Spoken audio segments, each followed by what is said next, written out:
What's up, friends? Welcome to Web3 Academy, a place for entrepreneurs, creators, and marketers to explore and learn how to use Web3 to transform business models and create thriving communities. Enjoy this next episode. GM, what's up? It's Web3 Academy and the weekly roll-up.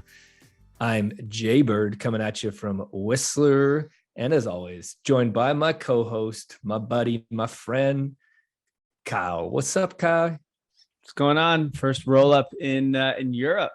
It's late for me. It's actually not that late, but a lot later than it is for you. That's for sure. Well, thanks for joining us from the future, Kai. It's very kind. I got you. And joining us in the Metaverse too. That's very nice. All right. Well, we got a jam-packed episode today. My gosh, Kyle, it was like we almost thought we needed to do a 2-hour episode today because there was just so much stuff. But we're not going to do a 2-hour episode because that's just too much content, and nobody would listen for that long. I mean, maybe you guys would. If you guys want a 2-hour episode, tweet at us and let us know. We'll do that in the future.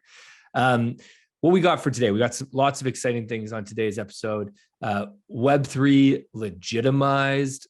Big news coming out that's really legitimizing the whole space. The Metaverse, man, we're going to dive deep into a lot of stuff going on in the Metaverse, lots of building and lots of just branding and talk around using the word the Metaverse. NFTs can't stop, won't stop, despite some negative sentiment coming at them.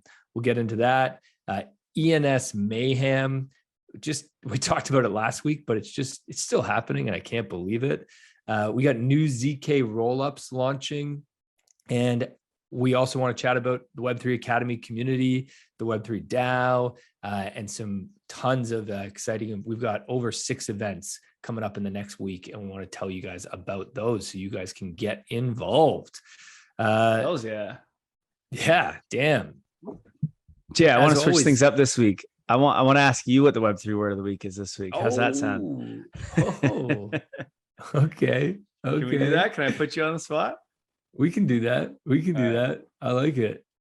Oh wait, do you want to share gratitude first, or you want to do the word of the week first?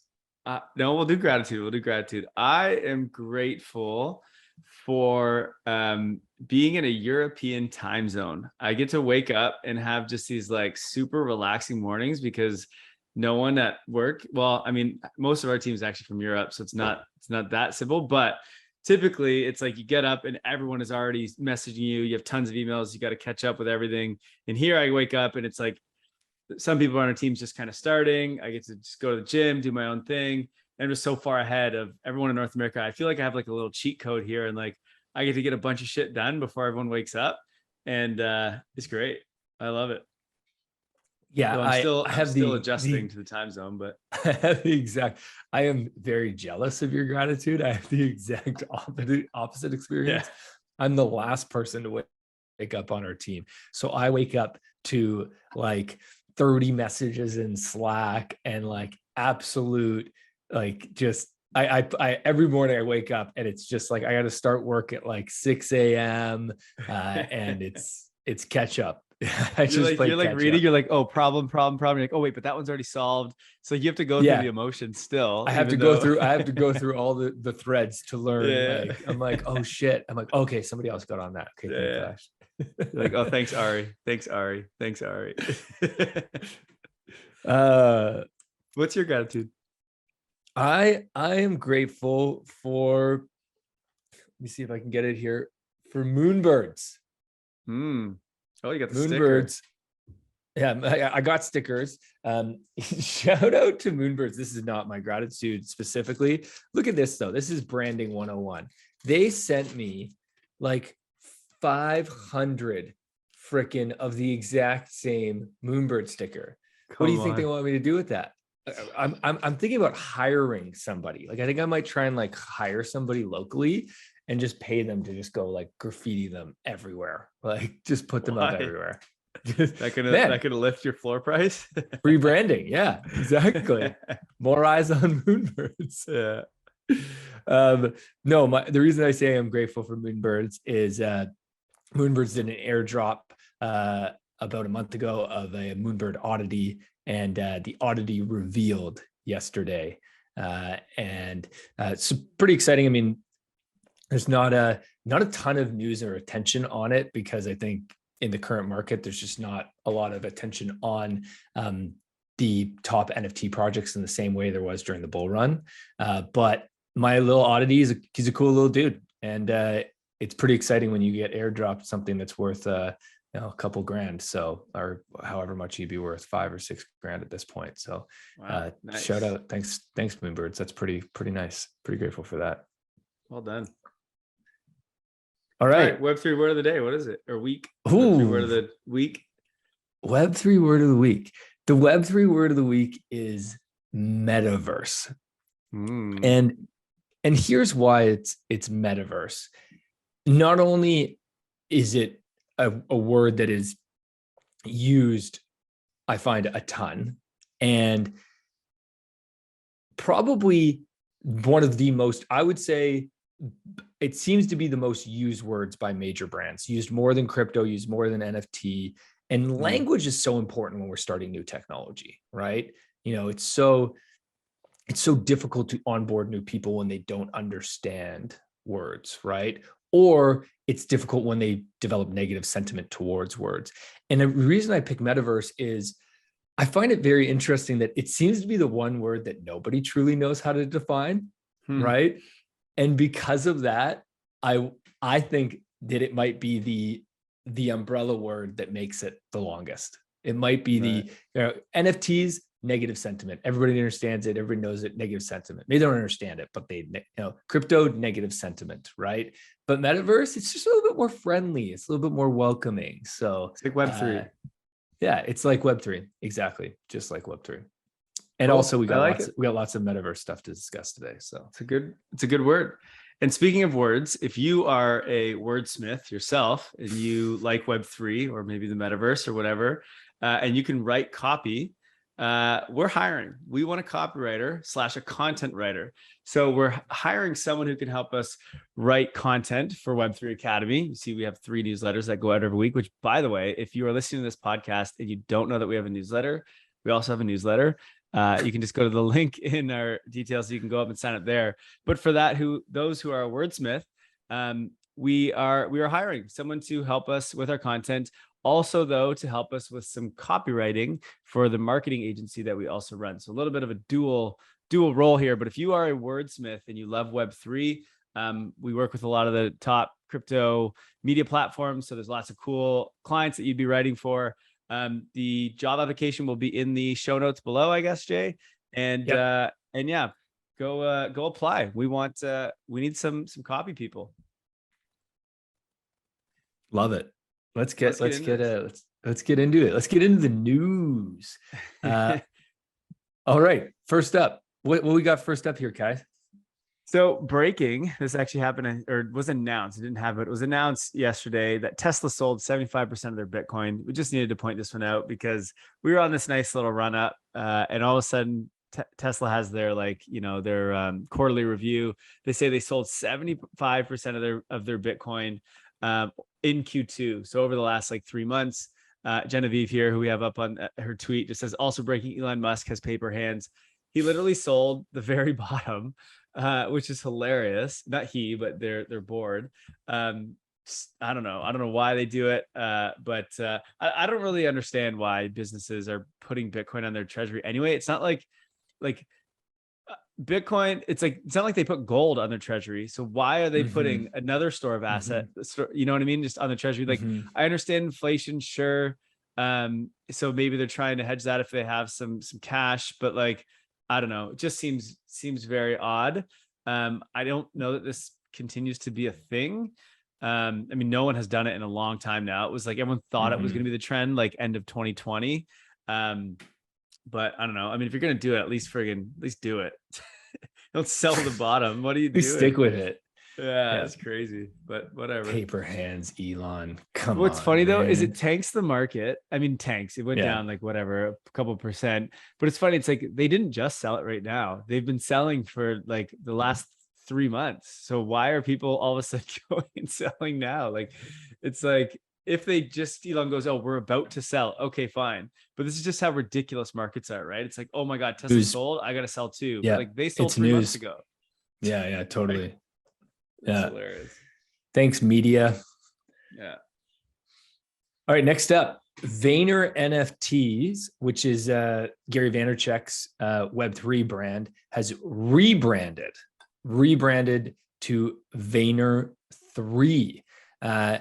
And this is really interesting move for a few reasons. One, there's the branding aspect of this, in that he has decided to move from NFT being in the brand name to 3 bringing the brand name. And sort of as I said at the beginning of the show, Web3, like Metaverse, is a more friendly word than NFT. So there's a sentiment statement here. And the other thing is, obviously, I think Vayner's realizing that NFTs isn't the only part of this space. There's so much more to Web3 than just NFTs. Yeah, absolutely. I think if you're going to run an agency, which is essentially what this Vayner NFT is, in this space, you want to help people launch NFTs.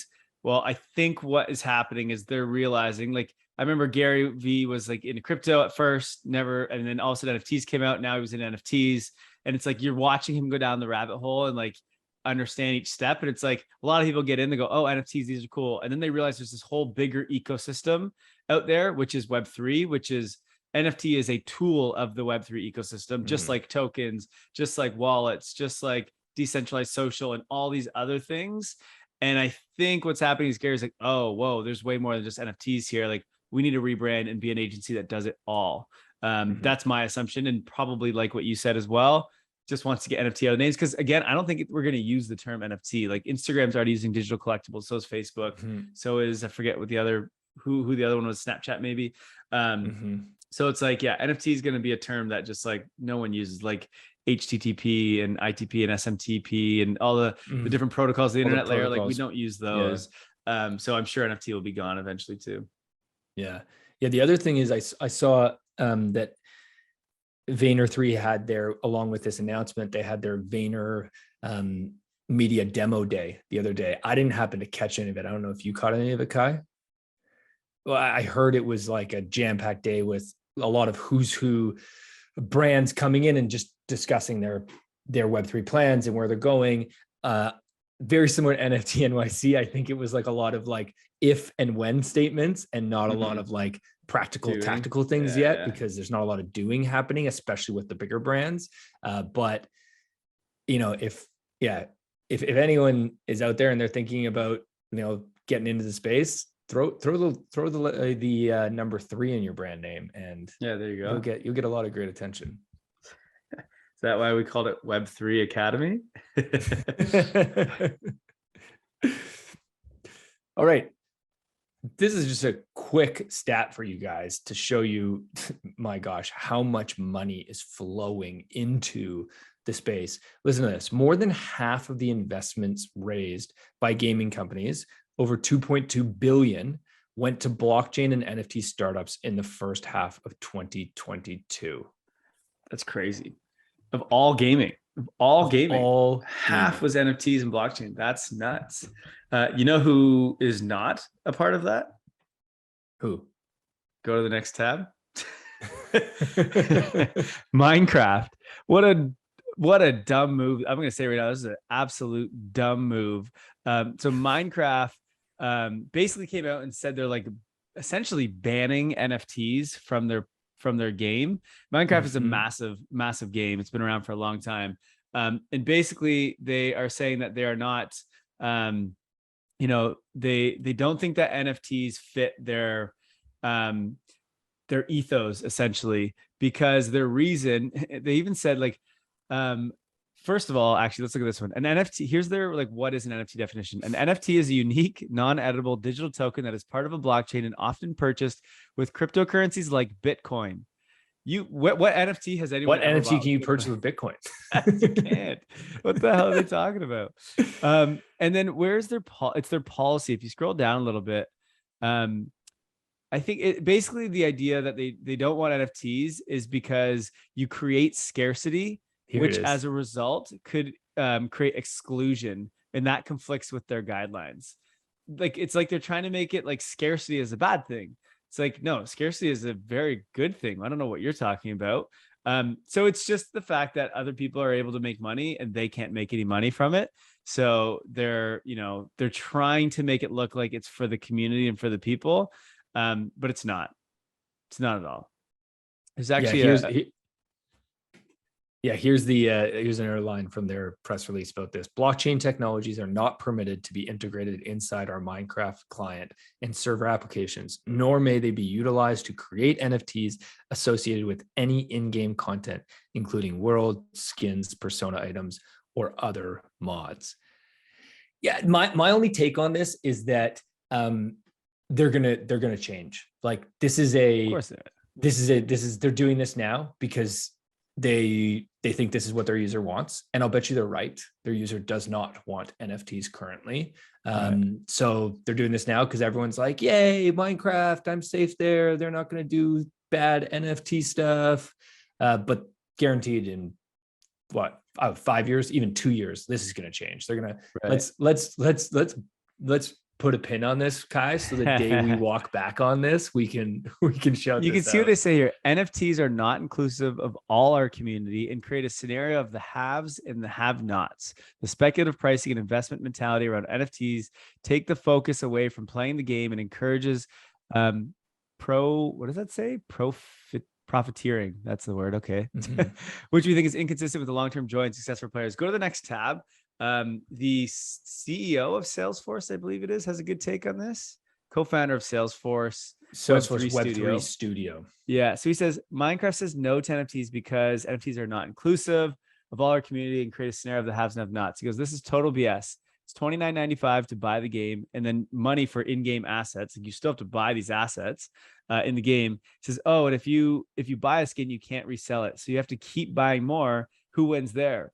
Minecraft, right? It's not like they created a free game that anyone can play. They created a haves and have-nots. If you have money, you can play. If you don't, you cannot play, right? You have to buy I think Minecraft's a computer game, so you need to have a computer, right? Or a phone. You need to buy the game, then you need to buy the things in the game. So you already did that. The only difference here is if those were NFTs, people could sell them, right? That would be great. Like you could make your own business out of it. You could play and earn, and then you could make a living off of it. Wouldn't that be great for the rest of the world?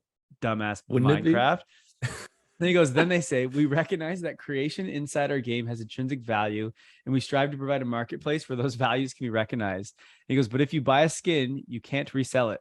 So you can't recognize the value of it. They don't want to protect that value. They want to maximize their revenue. They say NFT is a scam. It's more like this PR is a scam, claiming they don't want this tech to protect people, more like they don't want this tech to protect their investors. That is 100% what it is. Minecraft, you're a joke. I hope if anyone's listening to this and you play Minecraft, you stop playing Minecraft. They will change the tune or they will get disrupted completely. I hope it's the latter because like, they're not dumb, right? I mean, I don't know, but they're probably not dumb. So like they understand what's happening. And this is, who this reminds me of? This is like the music companies back in the day when like CDs came out and then when the internet came out, it's like, they're just going to try to hold off as long as they can until they just get completely disrupted. So bye-bye Minecraft, bye-bye. Here's, I like this take though. This is Paulina, who is a longtime listener of Web3 Academy podcast. And she gave a nice example of Adidas, who is a really good example of Web2 company embracing Web3. So doing the exact opposite of Minecraft. And so she kind of gave some steps here it's a nice little thread of what kind of Adidas has done. So one, Adidas announced that it's partnering with Coinbase and the digital assets that it holds / that it's using is being secured by Coinbase. So just announced a partnership with one of the most well-known companies in the space. Then what they did is Adidas bought virtual land to build what's called the Adiverse, which is working to fill exclusive content experiences. And this is in Sandbox, the Metaverse that's built on top of Ethereum. Then they did step 3, which was they purchased a Bored Ape Yacht Club back in, I think it was 2021, which is pretty cool. Then they did this like NFT collection. Well, actually what she's missing in here, I think, is they actually did an event in Sandbox and anyone who attended got a POAP, which was pretty cool.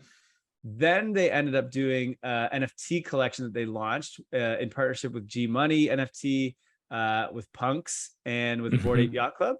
And this was really cool. I forget what it was, but they made a killing off of it. It was basically those who attended that event had the POAP. I believe they got first dibs, like whitelist kind of thing. Yeah. And then it was cool because you could actually like the NFTs were cool themselves, but you could, I think, get in real life. Yeah. So I had this. So what you could do is you could burn your NFT. And if you burned your NFT, you got physical products. Cool. Although the shipping of these physical, the shipping of these physical products is an absolute nightmare. So whoever did the shipping for this, please figure it out. You're still waiting on yours? I'm not supposed to get it till like December or something like that. Oh my goodness. What is going on? That's crazy. And then what do they do? So step 5, which actually we've added a few steps, so it's probably more than that. But they launched, they partnered with Ready Player Me, and they launched the world's first personality-based AI-generated avatar creation platform. So Ready Player Me is a cross-app avatar platform for the metaverse that allows anyone to explore virtual worlds with one consistent identity. So that's pretty cool. And then finally, Adidas partnered with WAGMI United, which is the first Web3 group to own a major professional sports team. And so there's some NFTs there that will grant access to club perks, to physical and digital merch by Adidas, and the ability to vote on key issues facing, I guess there's a soccer team somewhere, football team. I'm actually in Europe, so I need to say football moving forward. Crawley Town FC. But the euro, the euro is the euro is lower than the US dollar right now. So doesn't that mean that we get to call it soccer? I guess. But you know what's great is like I'm using euros and it's the same as the dollar. So it's very easy. Good time to be in Europe. Yeah, I don't have to exchange rate in my head. It's actually quite nice. So anyway, Adidas, I mean, we've been following them for a while on this podcast, but they're just really the leader in the space right now for just innovating and embracing Web3, but just doing really cool stuff in Web3. So yeah, good job, Adidas. Bullish.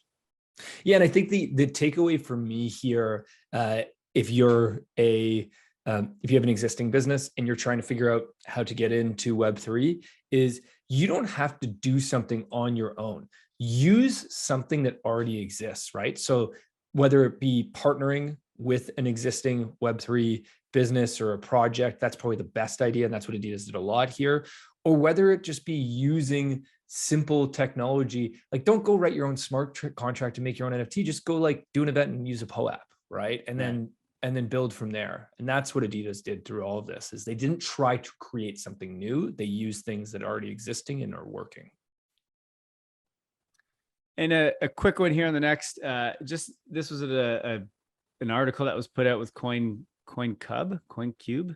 whatever that is. Anyway, they're just rating the top countries in regards to crypto, based off things like taxes and regulations and just like access to crypto and all that kind of stuff. They do it on a quarterly basis. And Germany was the #1 country for crypto in Q1. This was in Q1 of 2022. And they are again in Q2 of 2022, but so is the United States. And this is due to the access of like Bitcoin ATMs that are around. So it's very accessible to people, due to the new regulations that are coming out that Biden has put forward to like get some good regulation in there, due to the mining that has come over to the US since China ban. So they've been very friendly there. There's still a lot going on. So that's really cool. The other ones that made it was Singapore is 3rd, Australia is 4th, Switzerland 5th. France 6th, Netherlands 7. We got Portugal, number 8. That's where I am right now, and Canada number 9. That's where Jay is, and then Hong Kong number 10. Thank you to Sophia VD, who is a member of our Discord community, who shared that in our Web3 newsfeed. If you've got other cool stats and cool news that goes on, share it in the Web3 newsfeed. That's where we get and pick a lot of our news for the podcast. Love it. We're moving on to the metaverse. The metaverse. Yeah. Okay. So we don't usually do a section in the show on the metaverse, but there was just so much happening around the topic of the metaverse that we figured we should throw together a section for this week's show. We're going to start by talking about Otherside, Bored Ape Yacht Club's play into the metaverse. So they did their first demo day. I believe they actually did 2 demo days last week. First, they had 2,500 people come in, and then they had 4,500 people come in. The main takeaway from that, I spoke to a few people who I'm not an Otherside holder. I don't think you are either. Are you, Kai? No. But the main takeaway from that was just, there was no gameplay or anything happening, but pretty impressive load times, seamless.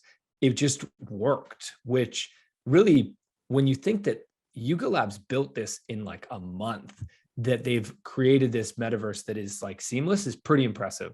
So so if anyone hasn't seen it, it's just it's 4,500 avatars jumping with a white screen. There is nothing to load. Nothing's happening. Sure, it should work. It's not, I don't know.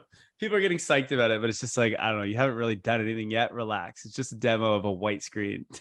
Yeah. So, but I think a lot of people are very interested in this project. So I just want to give you guys, they also released their light paper. And we got a thread here from Liam Herbst. I'm not sure if I'm saying that right. Where he breaks down the most important takeaways from this white paper. So first is Yuga's launching an NFT marketplace. Anyone can become an NFT creator in Otherside. Yuga is solving intense technical problems and making exceptional progress. This guy's clearly a holder and a big fan. Otherside will be a massive open ecosystem, but it's only open to other deed holders first. Yeah, makes sense. So let's just dive into a few of these things. Otherside is a world building platform. I think this is what's so interesting about the metaverse, is like the goal is to create an open ecosystem where anyone can create, play, and connect.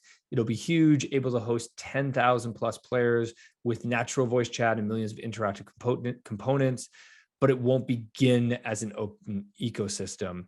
So phase 1 is going to be called Voyager's Journey. It's developed by Yuga, and only other deed holders and selected third parties participate. It's an 11-part story surrounding Obelisk, including exclusive events, playtesting, and co-developing Otherside's SDK. So basically their idea here is, with all of these, you think about like Roblox is sort of similar in that when you want to build a world and you want to do so in a user-generated way, because that's what an NFT platform requires, you want people to come in, you want people to like build in this world. So they're doing this in a phased approach, which is very smart, right? So they're first getting the builders in there. Okay, all the builders come in, you guys build cool things to do, build an engaging world, and then we'll invite the rest of the people, right? So I think that's really, really interesting. They also talk about how they're going to manufacture, what their metaverse engine is, getting a little bit more into the technical side. And then they talk about how they're launching a marketplace. Their NFT marketplace is going to be called the Agora. A marketplace should mean low or no fees and may enable immersive buying experiences. So NFT stores on other deed plots, which is really interesting. So like this is where this whole idea of ownership in the metaverse, and we've talked about this a while ago, Kai, is so if like I own land in the metaverse and then I can sell NFTs in my land, like I can like basically create a store on my land. Like you think about it in real life, like I own like a piece of commercial property and I can create a retail store, and now I can generate revenue from my land, right? Fascinating to think about how that will play out. I think the way that we buy and sell NFTs right now, like on OpenSea, on this like just massive thing, like it's not really how it's going to be. It'll be immersive, as they said, like in a metaverse or in a game, and it'll be more specific to whatever's happening in that moment, instead of like I have a library of a gajillion of them and I got to try to like find which one I want. So I think it'll be immersive. Yeah, exactly. Yeah, so something to watch. Crown Prince of Dubai announces its metaverse strategy, including jobs programs, museum, experts network, and commitment to adopt and deploy related technologies faster than any other city in the world. So I think they're putting in, do we have a number on here of how much they're going to invest? It's 40, was it 4 billion in the next 5 years. And Dubai, I mean, I've been to Dubai once, and man, they like to spend money on anything and everything. And they like to go big. Like the Burj Khalifa is the biggest building in the world, and that thing is aggressively big. And if they're going to take that mindset into the metaverse, I would bet that they just build something insane. We'll see. But pretty cool. Dubai is also actually a big crypto hub. I'm surprised it's actually not in that list, because there's a lot of crypto people that are going there. And yeah, they're trying to take a lead in the metaverse, which makes complete sense. Yeah, I feel like the crypto people that I know that have done very well and now are looking to cash out are all moving to Dubai for like 2 years so that they can cash out in Dubai and pay low tax, and then they're going to move back. Yeah, I mean, I think it's really interesting to see there's this race right now, as there is with any new technology, who can be the Silicon Valley of Web3, right? There's a real race for that, because obviously whoever can hold that position is going to attract a ton of jobs and a ton of money into their economy. And yeah, Dubai has made a big step towards that by announcing this metaverse strategy, and they're putting a ton of PR. This was big news all across crypto Twitter. What this actually means, we'll see how it plays out, but definitely going to attract a lot of attention to Dubai.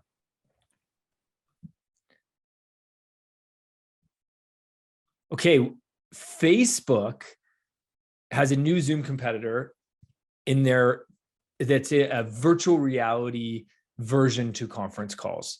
So I haven't actually used this yet. Basically, it's in Horizon World, which is Facebook's metaverse play, and it's called Workrooms. But I was chatting to a buddy who used this, and he said it's awesome. And I think this is fascinating. Like, you think about, and this is why it's so hard to define the metaverse, right? Like, what is the metaverse really? Well, we just talked about the metaverse in terms of it being a game within Bored Ape Yacht Club system, right? Then we talked about the metaverse in terms of economies trying to attract investment and workers. And now we're talking about the metaverse in terms of basically Zoom 2.0 or Zoom 3.0, maybe, to use Zoom 3 jokes. And I think that, like, this is one of the ways that most of us are going to experience the metaverse first, right? Yeah, I agree. There's games, I think, is big. That's where the kids are coming in. But I think the workforce, because everyone's remote now, right? It's like, why would we not do this? Now, the only weird thing is, like, you need the headset. I don't know. You can't, like, if you've ever put one of those on, like, you cannot wear one of those for 8 hours. Like, you wear them for an hour and you're like, okay, this thing's got to get off my head. So I don't know how they're going to solve that, but I'm sure they'll figure that out. But absolutely, it makes, like, I mean, we've been working remote for forever with our company, and we haven't met any of our team in real life. We've only met them in Zoom. And so to be able to do it in a more immersive experience, I think would be really, really cool. And I think what we've all seen is, as a result of COVID, the movement to being comfortable working online was just accelerated at such a rapid pace. Whereas before, we weren't really comfortable working online. I mean, Kyle, maybe you and I were, because we've been digital nomads for a few years, but I think a lot of people like the office, they want to be in, but now everyone feels that freedom. They want to work from home. And so, okay, how do we still have that engaging relationship and connection with people? And, some people might laugh at this because you haven't experienced it yet, but, go give it a try. And you don't have to give it a try with Facebook. There's a couple other really cool options. One is called GatherTown. Is a great, you don't need a headset to use GatherTown. It's just a way to have a virtual office that looks sort of like pixelated Pokemon. And 2D like. Looks like, but Pokemon, you can, like, if you ever played, it's like Pokemon, yeah. But you can create a little room, and then you can see people walking around, and you can meet up with people, and then quickly hop into video calls, right? So it's not using the headsets, it's not using the VR, AR tech, hardware tech, but it's a very simple way to experience it. So I'd suggest, if you're out there, we'll throw these links in the show notes. Check out GatherTown or check out Kumo Space, two options that are, being used by a lot of big companies, and really fun ways to engage with your team if you have a virtual team. Why don't we use that, Jay? That's a great question. I have no good answer to that. How about we start using it and we'll do we'll start using it and we'll do a session in Web3 Academy Discord about how to use the metaverse for your virtual team. I think everyone would appreciate that. One more quick news here is around the metaverse. In order for this to really work, well, I shouldn't say in order for this to work, but one way this needs to work is for us to all adopt the headsets. And as Kyle said, these headsets, you can't wear them for very long, but there is big money flowing into these headsets. And so I got an article pulled up here called Tech Giants Bet Big on Metaverse Hardware.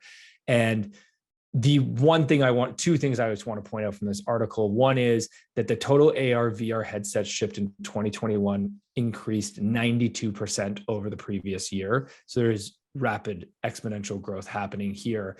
And there's a great graph in this article that basically shows the projected growth from 2021 to 2026. And what's most interesting to me about this graph is the projection is, so in 2021, there was 1.7 million headsets shipped commercially for commercial use. So not many, but when you think about the commercial use of these headsets, medical applications, there's big commercial applications of this. And the projection is that will increase to 20 million by 2026. So I think there's a lot of, if you are in the space of using AR, VR, and this actually also connects into, remember last week we talked about Disney Accelerator and how Polygon was accepted to Disney Accelerator.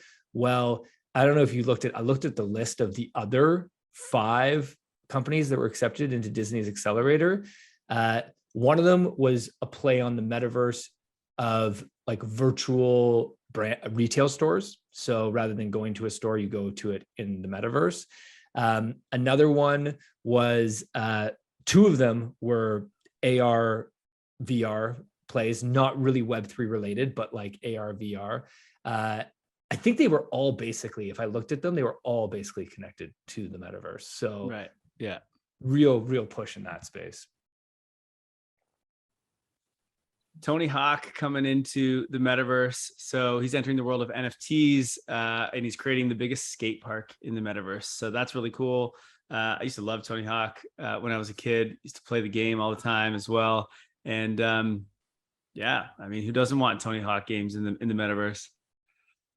Did you the only thing I don't understand about this is like these, and this is Sandbox, the way Sandbox is, because they're building this in Sandbox, is why is this so pixelated? It looks like we're stepping back in time in terms of the graphics. It's terrible. It's so terrible. Like Decentraland and Sandbox and all this. I don't know what they're doing. I feel like maybe it's because they had to focus on like the security side of it and like building on a blockchain and like the Web3 integrations and stuff, maybe. So like they don't have the amount of devs to be just focused on UX. But yeah, if they don't fix that, it's not going anywhere. I'll tell you that. And maybe it's a scale thing, right? Because obviously one of the most challenging things about building any sort of a game or metaverse is we're trying to allow, millions of people to come into these games all at once, right? So maybe if you make it pixelated, it looks less janky and doesn't skip as much. I don't know. I don't get it. All right, one more on the metaverse. I'm very excited. I got my book, The Metaverse. And how it will revolutionize everything by Matthew Ball. We're going to start a book club in Web3 Academy. If you are reading this book and you want to discuss, we're going to read it over the next month and probably do a meetup at the end of August. But really, really great to see so much content coming out around Web3, right? Around the space. And I think that books like this are much more approachable for the broader audience. And so if you want to learn more about the metaverse, pick up this book. It's got I haven't actually read it yet, but from what I've seen, it's got a lot of great predictions of the applications that are to come across, so many industries. Matthew Ball has been researching the metaverse for a long time. He set up the first and largest ETF to invest in the metaverse. He's just, if there's one person that knows about the metaverse, it's this guy. He's the author of this book. All right, NFT utility, NFT innovation. Lots of NFT launches this past week, but this isn't a specific launch. What I got here up is a question of why did Uniswap buy Genie? So Uniswap bought Genie, which is an NFT platform. And there's just this question, and this is probably more from a crypto side of like, why are Uniswap indexes investing in NFT marketplaces? Well, here's the reason. ERC 721 transfers happen as frequently as ERC 20 transfers on Ethereum.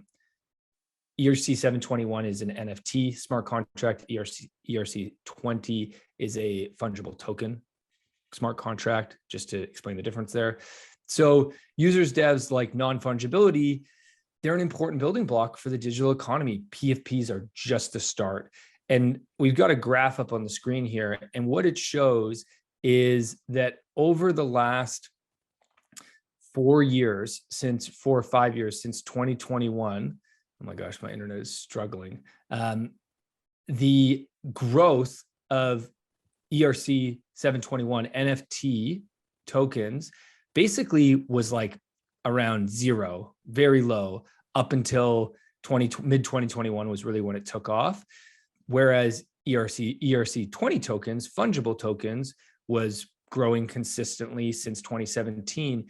And now this past quarter, they actually met up. So we have equal amount of transfers happening with fungible tokens as we do with non-fungible tokens. Incredible to see.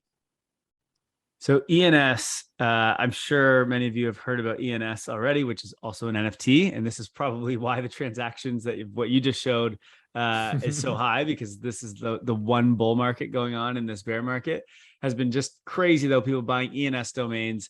And there was a bidder for Amazon.eth worth $1 million. And the person did not accept it. So it's expired already. They rejected it. So they didn't take it. But it was an anonymous. And this is if it went through, it would have been the second largest ENS purchase of all time.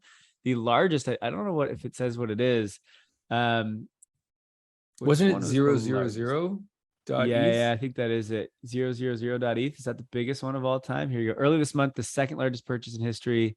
No, that's the second largest. What's the first largest? Oh, Paradigm.eth, which was 420 ETH last year, which was at the time was worth 1.5 million. So just it's wild. I can't believe the person didn't accept it. I wonder maybe really I can believe that they. Yeah, I can believe that they. I don't think that Amazon owns it. The only reason I can believe that they didn't accept it is it's worth way more than $1 million. Like if you look at like domains, voice.com sold for $30 million. This is years ago. That's 30 million for voice.com. Amazon.eth has to be worth, I don't even know, like way more than that. True. It's wild. And that was a share. Thank you. A share from O0XR. OXRoma, I think, or Ryoma, OXRYOMA on Twitter and in our Discord. So thank you for sharing that one. What's next, Jay? Artifact and Nike are releasing a hoodie, an NFT hoodie. So I got it pulled up on screen. Looks like a dope hoodie. It's got the Artifact, the Nike logo, a QR code. I love that it has a QR code on it. I wonder where that is.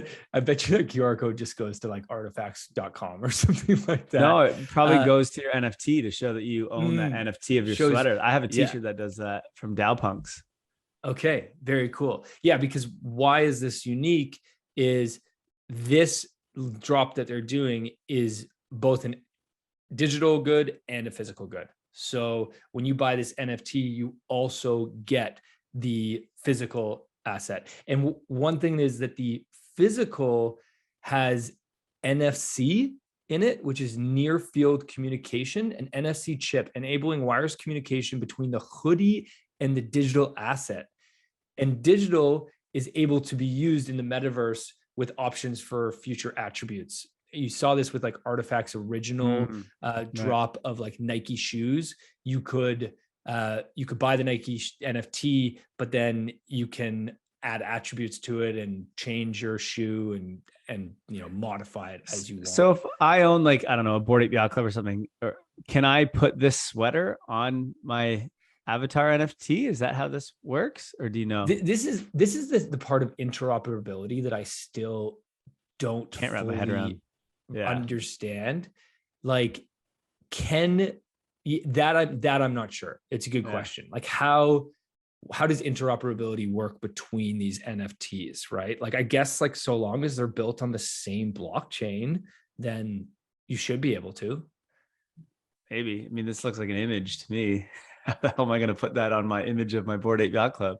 Well, I think that what they're doing here is they're showing off the physical good, because I think a lot of businesses and brands realize that the physical good is more attractive, but then coming with a digital good is pretty cool. So yeah, exciting to see. Proof. Kevin Rose is another like legitimizing thing, I think, for the space. But Kevin Rose, what did he do again?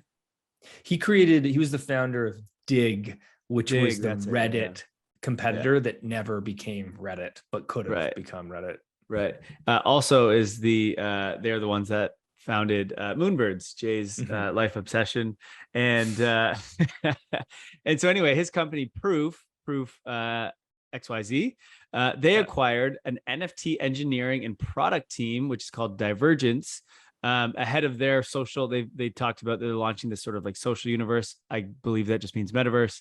And so they've brought in a full on, and they just acquired an NFT team to help them out. So that's pretty cool. Divergence is acquired by Kevin Rose. Yeah, definitely big news in Proof. Is if you guys want to learn and see an example of a great Web3 native business, go check out Kevin Rose and Proof. Okay, a couple quick hitters of just some more big brands jumping into Web3. NFL is expanding their ticket stub NFTs to over 100 games for 2022 season. So basically, this is built where if you attend certain NFL games, you can collect a collectible NFT ticket stub for attending that game, right? Which again, comes back to what you were saying before, Kai, of like, I think a lot of people won't even know they're NFTs. Like, the NFL is not going to call this NFTs. They're going to say, oh, do you want a digital collectible to go with your ticket? Cool, right? And let's say the game that you go to ends up going down in history as one of the greatest games ever. Well, boom, now you got a digital collectible to show you were there. Right. They did this in 2021, I believe it was as well. And it went pretty well. So they're just expanding off that, which is great. The NFL has also partnered with Mythical Games to create NFL Rivals, which is basically NFL's version of Top Shots, of NBA Top Shots. It's their play to, I mean, we've seen MLB do this with Candyland, Candy Digital, I think is the, I think that's the NFT marketplace that the MLB did it with. One take I saw was like, remember how NBA Top Shots was like early in the last bull run? So somebody was like, is this the start of the next bull run, the NFL? I don't know about that. Let's hope so. One can dream. The Weeknd, another Toronto artist. Most people don't know that he's from Toronto and he's a Canadian artist, but he is. What's he doing? He's doing something. Yeah, so The Weeknd has basically partnered with Binance to offer NFT collectibles to anybody who bought tickets to his recent tour. So sort of the same as the NFL, right? If you bought a ticket, and you can claim a digital collectible. It's interesting. There's a lot of this digital collectible sort of push happening right now. There's a lot of collectors out there. I'm waiting for these people to just start using tickets as their NFT. Yeah. Like, why are the tickets not why do you need to buy a ticket and then go and get a collectible? Like, let me just buy my ticket and collect that. But it's because the UX of Web3 is trash, and not enough people would know how to do that. So like they would lose sales like crazy. So you need to allow people to purchase normally in the way they know how to, and then they do this. This is kind of teaching them. But I bet what they're doing here both, you know, the Weekend or whoever is their agency that's doing this, and then the NFL is like, this is teaching their customers how to use NFTs so that in 3 years, 5 years down the road, they can go and they can have their tickets just be NFTs, which is just way better for everyone. So that's the big unlock for me when that happens. Actually, ETHCC, which is in Paris right now, they partnered with Unlock Protocol and all their tickets were NFT based, which is pretty cool. I was going to bring it up and have an article on it, but we'll do it next week. That's awesome. That's so exciting to hear. Yeah, I think that's going to be one of the biggest onboarding ramps for Web3 to the masses when that happens. Shark Week. I'm a big Shark Week fan. I always love Shark Week. Sharks are fascinating. I'm a surfer, so I hate sharks. You hate sharks. I scuba dived with sharks in Thailand back in like 2008, and I've been obsessed with them ever since. But so Shark Week released their first NFTs. Shark Week started, I think it starts this week or next week, and you can get NFTs for it. And the reason we had to bring this up is they just got roasted by their fans. Let's read a couple of these replies here. I'm so fucking disappointed. Why are you trying to ruin something I love? NFTs are a scam. Please stop. Like, well, I don't understand people's problems. Like, one, obviously they don't get it. But two, it's like, why does this even matter? Just don't buy it then if you don't like it. It's okay. You can, unless like Shark Week is the only thing that matters in these people's lives and they need to get so upset. It's just like, I don't understand. Just let people do what they want to do. What are you so mad at? Hey, haters gonna hate, man. Yeah, haters gonna hate. Definitely gonna hate. It's so funny. I hope that these people realize in like 5 years when they come around and go, oh, I love NFTs, you know, check out this one. It's like, yo, do you remember your tweet 5 years ago? No, they won't remember, and nobody will remind them except for us. Yeah. We're keeping a ledger. We're keeping a ledger.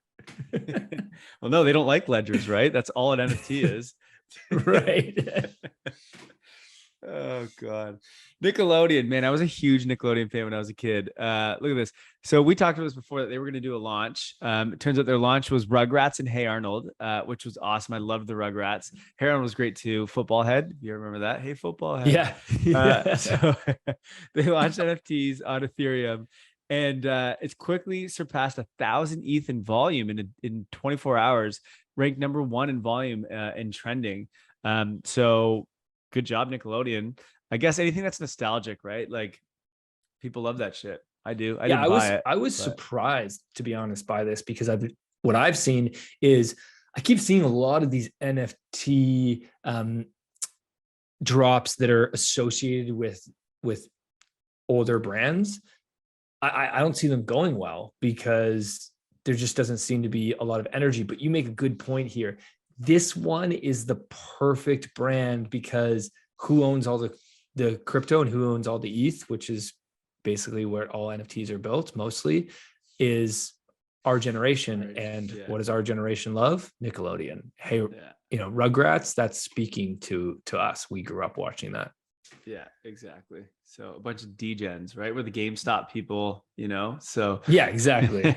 Exactly. All right, switching to Web3 launches. What do we got this week in Web3 launches?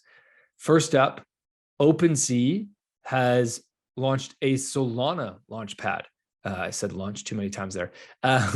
So today, OpenSea, well, this is actually a few days ago, kicking off their Solana launchpad experience. Creators can host their pre-mint, allow list, and post-mint experience all using OpenSea.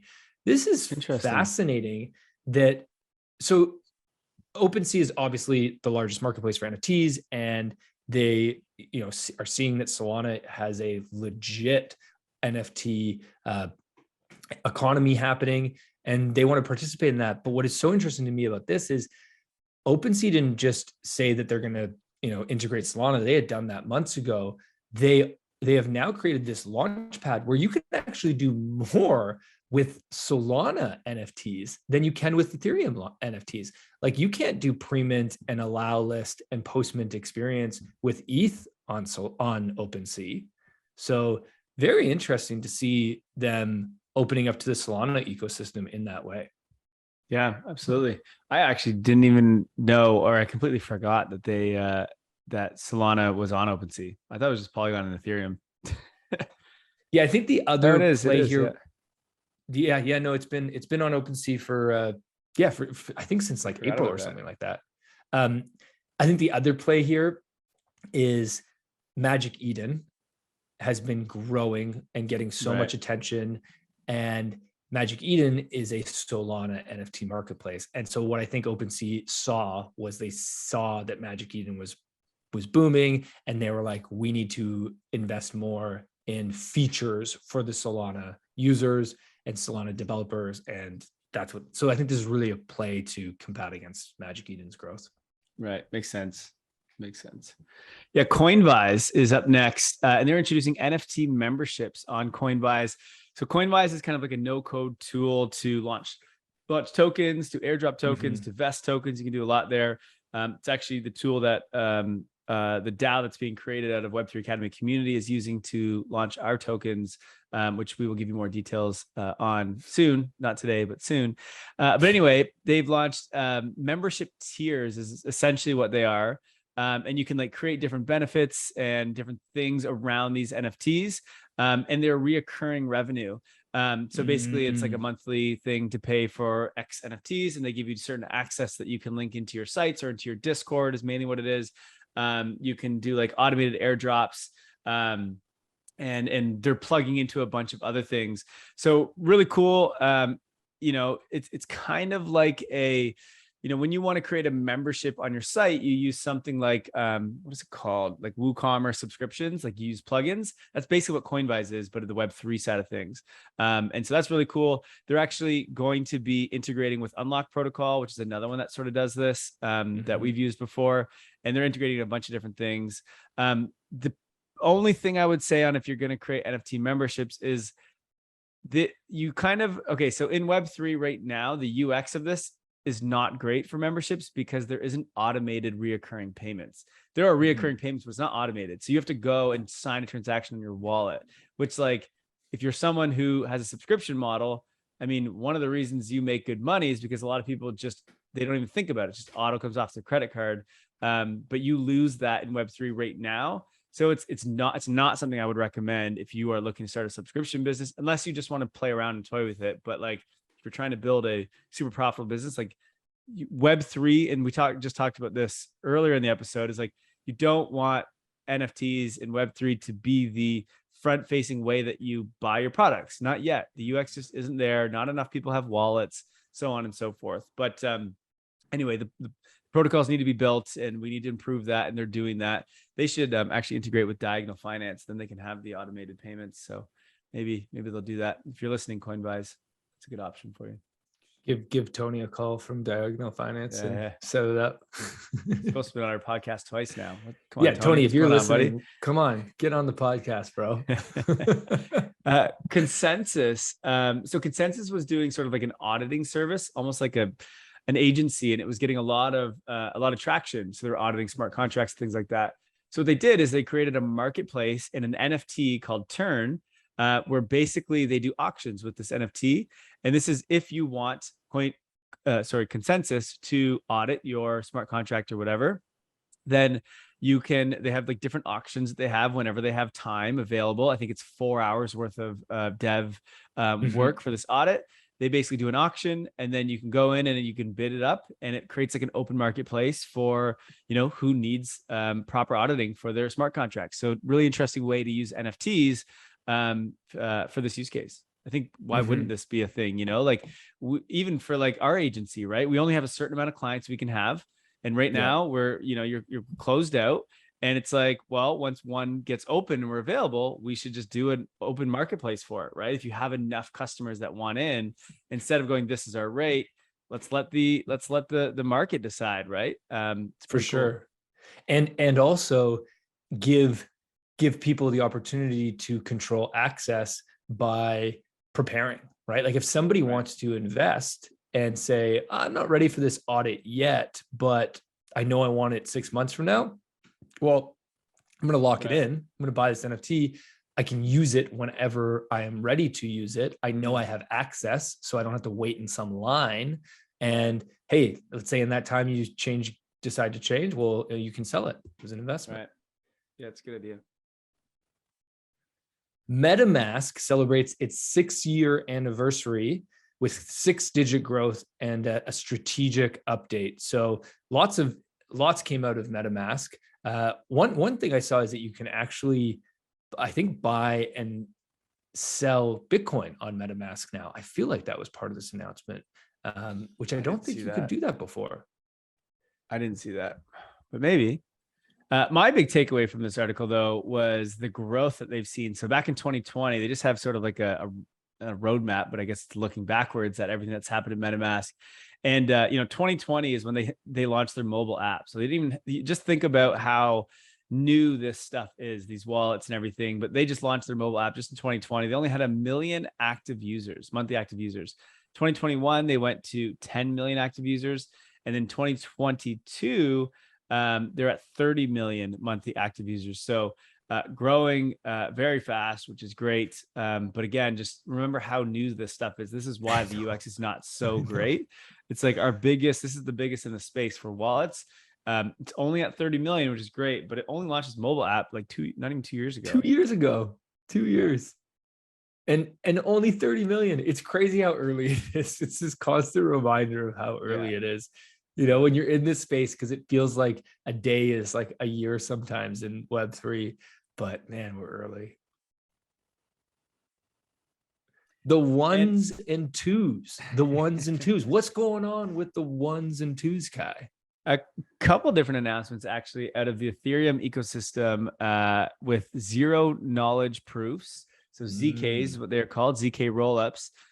Polygon, we've talked about this before. We knew this was happening, but Polygon introduced their zkEVM rollup. So basically what it is it's a layer 2.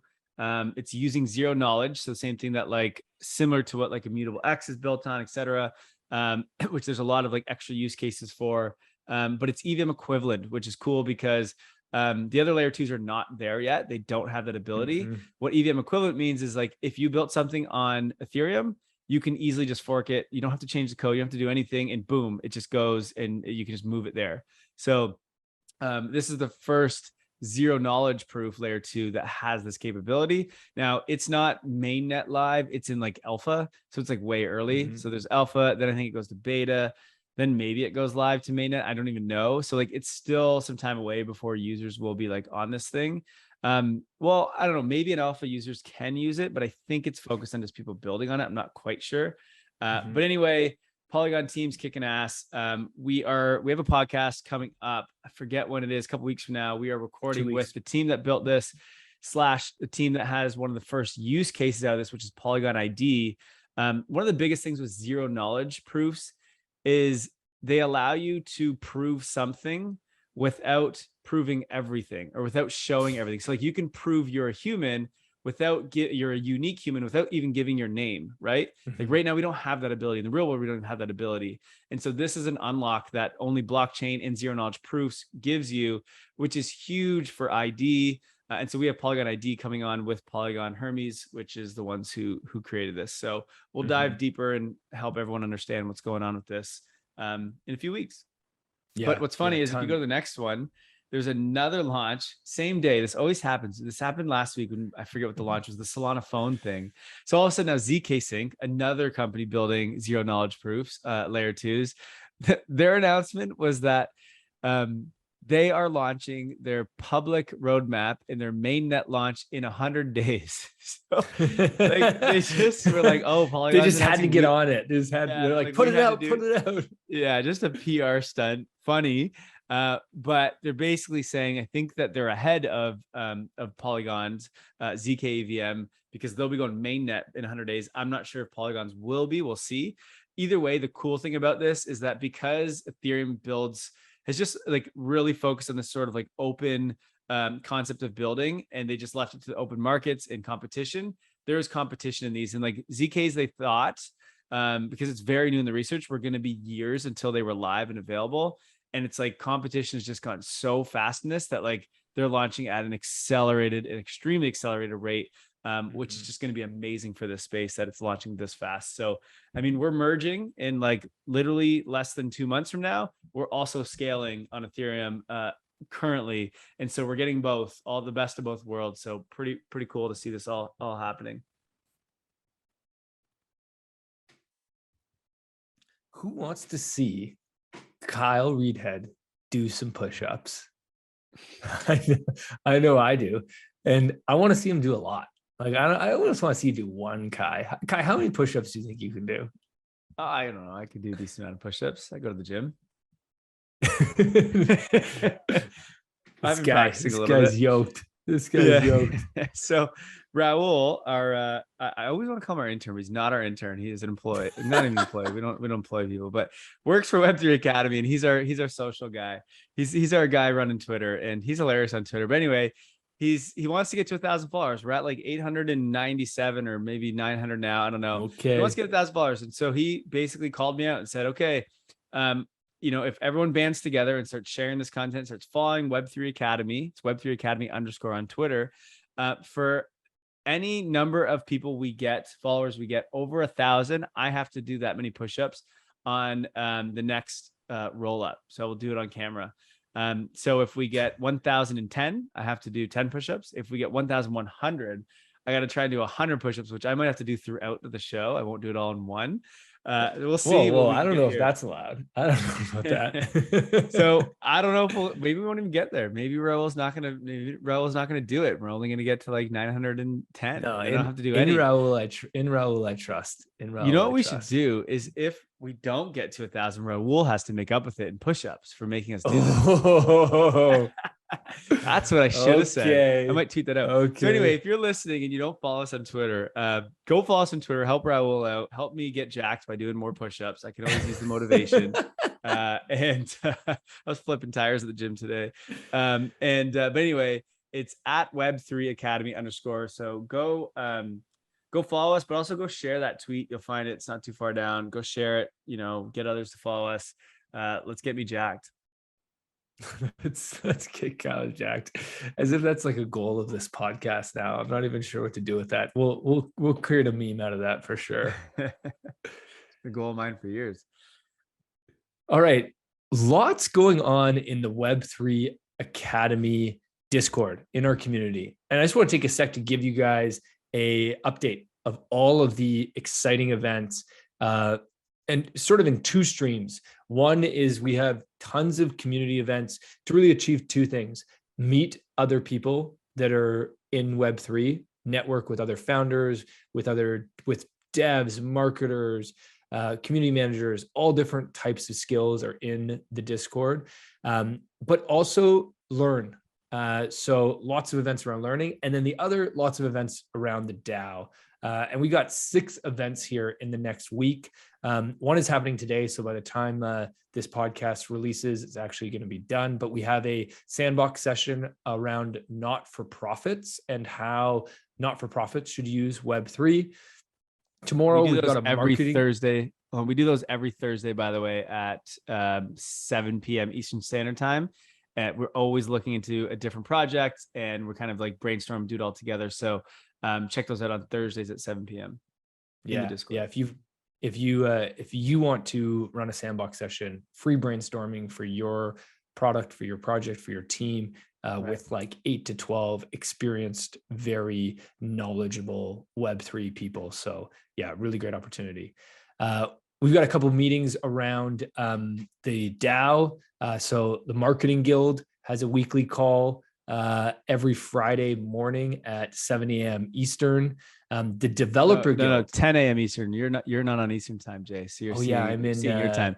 10 a.m. Eastern Standard Time is the market. 7 a.m. Come on, you think they're getting up that early to go for a marketing meeting every week? I mean, I am. True. So yeah, 10 a.m. on Thursdays.